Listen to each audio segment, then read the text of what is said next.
Title: The Silver Star Estates Incident. Author: M. Marie Smith. The 4 motorcycles occupied 2 pumps beneath the faded canopy of the gas station. 3 Harleys and 1 machine that seemed to have arrived by considerably more interesting means.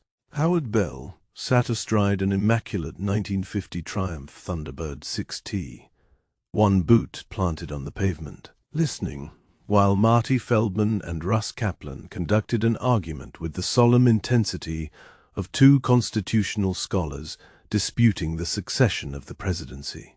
"I'm telling you," Marty said. "The DC multiverse effectively begins with the first Superboy story." Russ stared at him. "No. Yes." Marty Flash 123.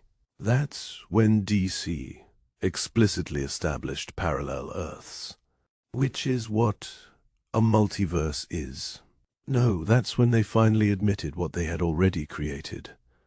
Superman first appears in 1938 and begins his career as an adult. Then suddenly Clark Kent was Superboy when he was a teenager. Those histories are mutually incompatible. It was a continuity error. A continuity error requiring 2 continuities. It did not require 2 continuities until Barry Allen met Jay Garrick. Howard glanced over from the Triumph. Technically, Wonder Woman gives him another problem. Marty pointed at him. "Thank you. I wasn't agreeing with you. You were supporting my premise. I was complicating your premise." Denny Price leaned against the neighboring Harley, drinking a Coke from the bottle. "You two have been having this argument for 17 years. Because he keeps being wrong," Marty and Russ said together. 3 more motorcycles rolled off the highway and into the station. Nobody paid much attention. The riders did. Bull Mercer killed his engine and stared across the pumps. There were 4 men over there, somewhere between 40 and 60, depending on which one he looked at. Nothing particularly remarkable about them individually. One wore glasses. One had the sort of mustache that had survived several presidential administrations out of sheer stubbornness. Another sat on an old British motorcycle polished within an inch of its mechanical life. Then Bull noticed the cuts. 4 matching denim cuts. Across the top rocker, retro sci-fi time-traveling nerds.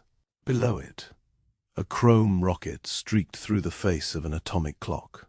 The bottom rocker read Silver Star Estates, and beside it, unmistakably, sat an MC patch.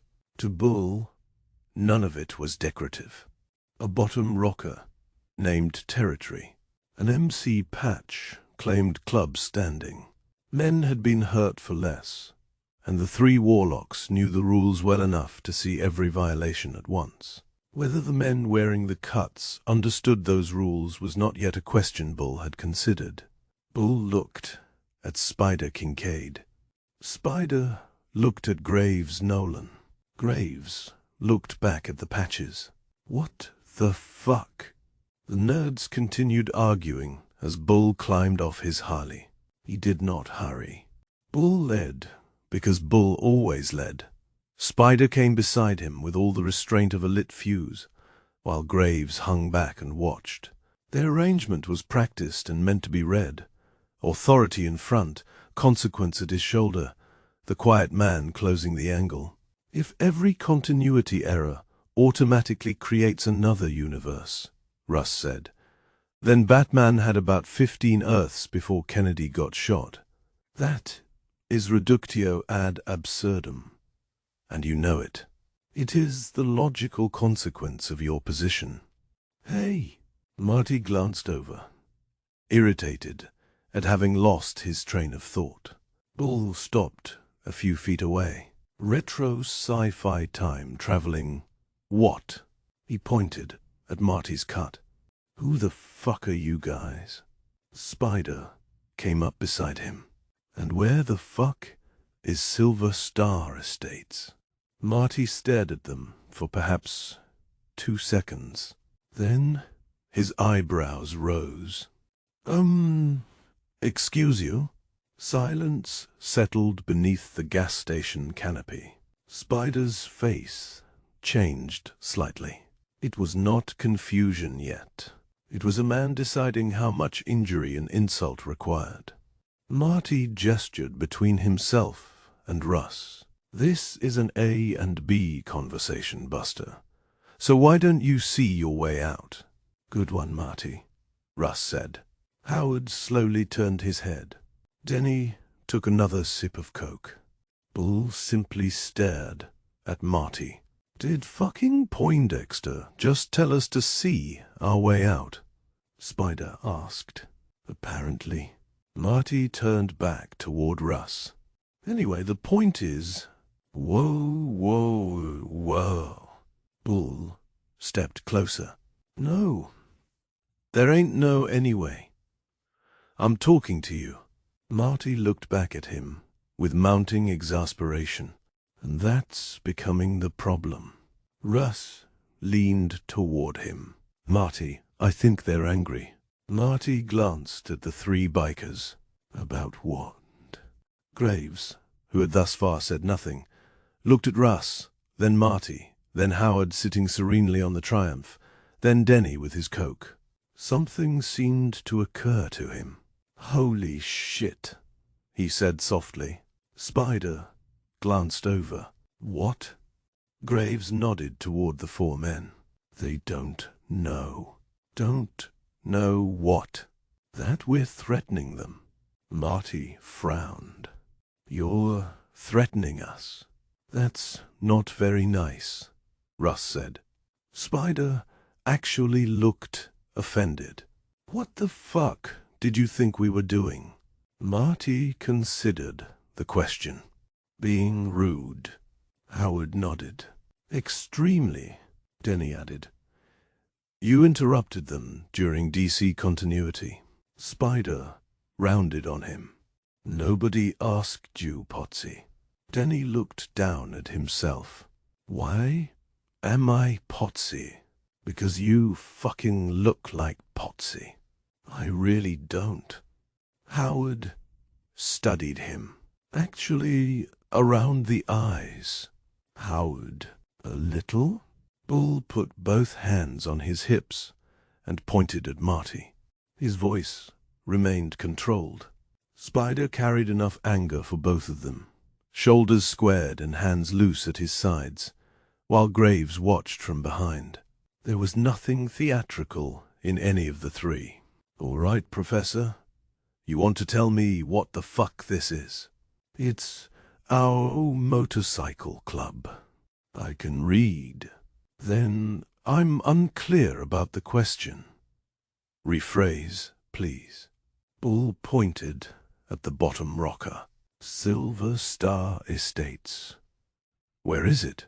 Marty pointed vaguely west.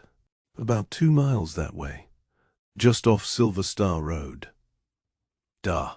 What's there?" "Silver Star Estates." Russ apparently decided the answer required elaboration. "It's a neighborhood." "I gathered that." "Technically, it's a subdivision." Howard corrected him. "Unincorporated." "Thank you, Urkel," Spider said. Howard frowned. Urkel didn't ride a 1950 Triumph Thunderbird. "I don't give a fuck what Urkel rode." Russ looked over. "Didn't he have the BMW Isetta?" Howard's expression changed. "You're right." "Stop," Bull said. His voice cracked across the pumps. He pointed slowly at the bottom rocker on Marty's cut. "Listen to me, Poindexter. You can't wear that." Marty looked down at himself. "Silver Star Estates?" "Yes." "Why not?" "Because you don't have permission." "From whom?" "From the dominant club." "Oh, that's us." "Oh, Marty nodded with sudden understanding. Okay, so there's an application. Bull's face went blank. For one hopeful instant, he had believed they had reached common ground. Then Marty turned a territorial warning into paperwork. What? Russ stepped closer. Interested now. An interview or a committee, then? Do we submit the artwork? No. Howard raised a hand. Is there a fee? No, Marty said. Because we can pay a reasonable administrative fee. The questions came with the brisk seriousness of men who had discovered an unfamiliar permitting office and intended to leave with the proper forms. There is no administrative fee. We're not fucking issuing permits. Spider dragged a hand over his face. Jesus fucking Christ. Denny pointed at Spider with the Coke bottle. Potty mouth. If your mom was here, she'd wash your mouth out with soap. Nobody moved. Spider stared at him as though confronted by an entirely new species. He had arrived prepared to defend territory against a rival club. He had not prepared for a placid man with a Coke to criticize his upbringing. You want to say that again, Potsy? I don't think he needs to, Russ said. Spider stepped toward Denny. Bull caught his arm. He brought my mother into it. I heard him. Spider pointed at Denny. You shut the fuck up. Denny nodded gravely. Soap. Marty looked back at Bull.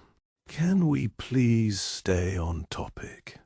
Spider jabbed a finger toward him. Motherfucker. Do you understand who you're talking to? Yes. Who? Bull. No, I mean, unless I misunderstood the introductions. There weren't any introductions. Then how was I supposed to know his name was Bull? I called him Bull 10 fucking times. Right. That's how. Spider closed his eyes. I'm going to kill him. Bull said, No, you're not. Denny nodded approvingly. See? Bull knows how to regulate his emotions. Bull looked at Denny. Don't help me. Then he turned back to Marty. You four are wearing unauthorized colors in our territory. Marty nodded. Yes, we've established that. We can take those colors from you. Marty frowned. Why would you want them? What? You can't use them. They say retro sci-fi time-traveling nerds. Russ nodded. And Silver Star Estates, Howard added. They wouldn't fit you anyway. Bull slowly turned toward him. What did you say, Urkel? Howard pointed at Marty's vest. He's a medium. Large, Marty corrected. That's a large? It's vintage sizing. Bull's voice dropped. The words were simple, old, and backed by three men who knew how to make them real. When I say we'll take your colors, Poindexter, I'm not asking to borrow your fucking vest. I didn't think you were. I'm telling you we'll take them. That's stealing. Graves turned away, shoulders tight, one hand across his mouth. You laugh, Bull said. And I'll fucking kill you. Graves nodded without turning around. Bull waited for fear. Denny took another drink of Coke. Marty looked mildly annoyed. Russ appeared to be thinking about Flash 123 again. Howard sat on his Thunderbird with the contented calm of a man waiting for everyone else to finish whatever nonsense they were doing. No one flinched, blustered, or arranged his face into a brittle show of calm. This was neither bravado nor defiance. They simply had not understood that fear was being requested. Spider had stopped trying to explain club protocol and begun reaching blindly into the old pop culture bin. He pointed at Denny. Screech. From Saved by the Bell. Yes, from fucking Saved by the Bell. Denny smiled. I liked Screech. Dustin Diamond was actually fairly. I don't care. Bull tried once more. This was his last experiment, a term from his world that even these men might understand in the intended sense. You know what a 1%er is? Marty brightened slightly. Yes. For the first time in several minutes, Bull almost smiled. Good. The term supposedly originated after the Hollister riot, when the AMA said 99% of motorcyclists were law-abiding, although I believe the provenance of the exact quotation is disputed. Bull stared at him. Russ nodded. It is. Thank you. That doesn't mean I agree with you about Superboy.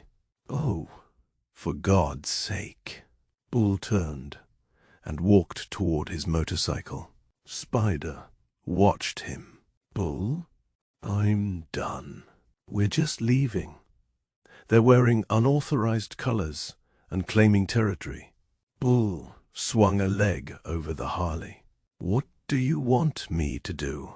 He pointed toward Marty. Beat the shit out of Poindexter because he doesn't understand motorcycle club patch protocol. Spider opened his mouth. Behind him, Marty had already turned back to Russ. The concept existed before the terminology. No, you're moving the goalposts. I am refining the distinction.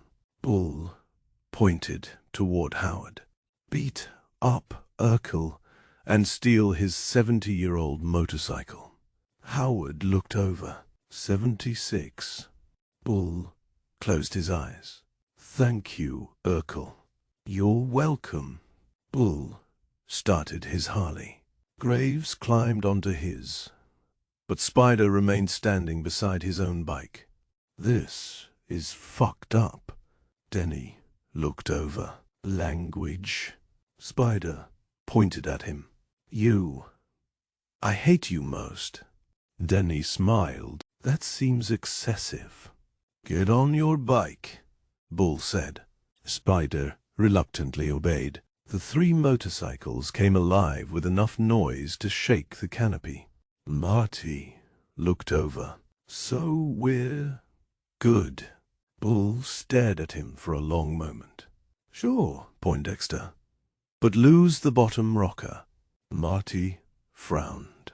We live there. Bull stared, then shook his head. Fine. Thank you. Spider's head whipped toward Bull. Did you just give them Silver Star Estates? Shut the fuck up. Bull pulled away from the pump.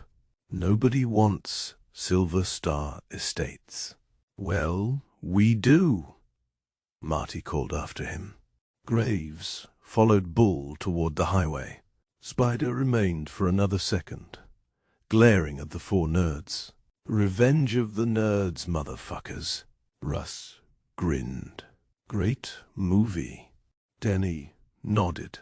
See? You do know some culture. Spider accelerated after the others. The 3 Warlocks disappeared down the highway. Marty watched them go. Odd fellows. Very territorial, Howard said. Apparently. Denny dropped his empty Coke bottle into the trash. I thought Bull was nice. Russ stared at him. He threatened to steal our clothes. Our vests, Howard corrected. Marty waved them both off. Can we get back to the original point? Russ immediately turned toward him. Yes. Flash 123. No. Superboy. You're wrong. I am demonstrably correct. You're redefining multiverse to win the argument. I'm defining it accurately. Howard kicked the Thunderbird to life. For what it's worth, I still think Wonder Woman complicates both positions. 3 miles down the road, the Warlocks stopped at a red light. Nobody said anything. Bull stared straight ahead. Spider stared straight ahead. Graves was biting the inside of his cheek. The bikes idled beneath them. Bull finally spoke. This never happened. Spider nodded immediately. Agreed. Graves said nothing. Bull looked over. Graves never happened. Nobody at the clubhouse hears about this. Absolutely. Especially the part where Poindexter told us to see our way out. Graves made the mistake of looking at Spider. Spider made the mistake of looking back. Both immediately looked away. Bull pointed at them. Don't. The light changed. They rode